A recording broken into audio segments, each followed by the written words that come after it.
ఏం చేస్తున్నారు మీరు? 8 మంది బీజేపీ ఎంపీలు కేంద్రం మీద ఒత్తిడి.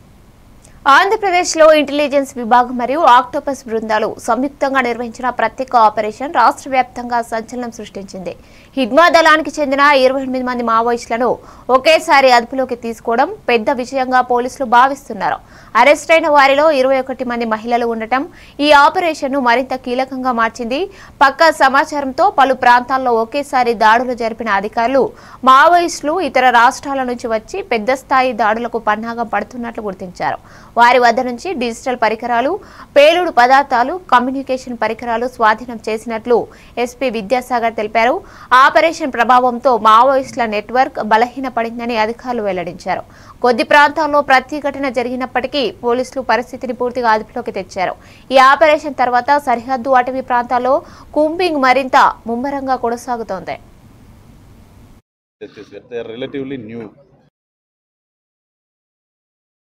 ఇక్కడ నుంచి వెళ్ళినట్టు సమాచారం ఉంటుంది. ఏం సార్ ఇక్కడ ఉన్నాడు?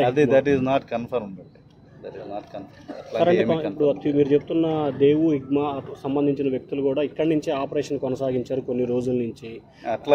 అట్లాంటిది ఎక్కడ మా దృష్టికి అయితే రాలేదు. అందుకని అంటున్నానండి, మాకు కొంచెం టైం ఇస్తే దిస్ ఈస్ ప్రిలిమినరీ డీటెయిల్స్.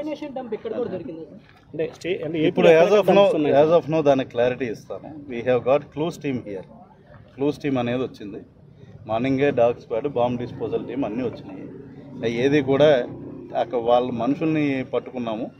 అదేవిధంగా వాళ్ళకి సంబంధించిన వస్తువులు అవి కూడా డిస్టర్బ్ చేయకుండా అలానే ఉంచడం జరిగింది. టీమ్స్ అన్నీ వచ్చినాయి కాబట్టి వాటిని 1 by 1 మేము చెక్ చేసి దాంట్లో ఏమన్నా బాంబులు ఉన్నాయా, లేకపోతే ల్యాండ్ మైన్స్ ఏమైనా ఉన్నాయా, అమ్యునిషన్ ఎంత ఉంది, వెపన్స్ ఏమున్నాయి, ఏ విధమైన ఉన్నాయి అన్నవి కూడా మేము గమనిస్తాం.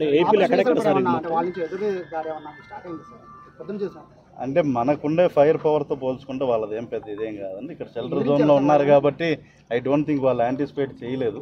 మార్నింగ్ మేము కూడా చాలా షార్ట్ స్పాన్లో వచ్చి స్విఫ్ట్ ఆపరేషన్ చేసుకుని వెళ్తాం. సార్ 15 రోజులు వాళ్ళు ఇక్కడ ఉంటా ఉన్నారు. సార్ 15 రోజులు ఇక్కడ ఉంటా ఉన్నారు.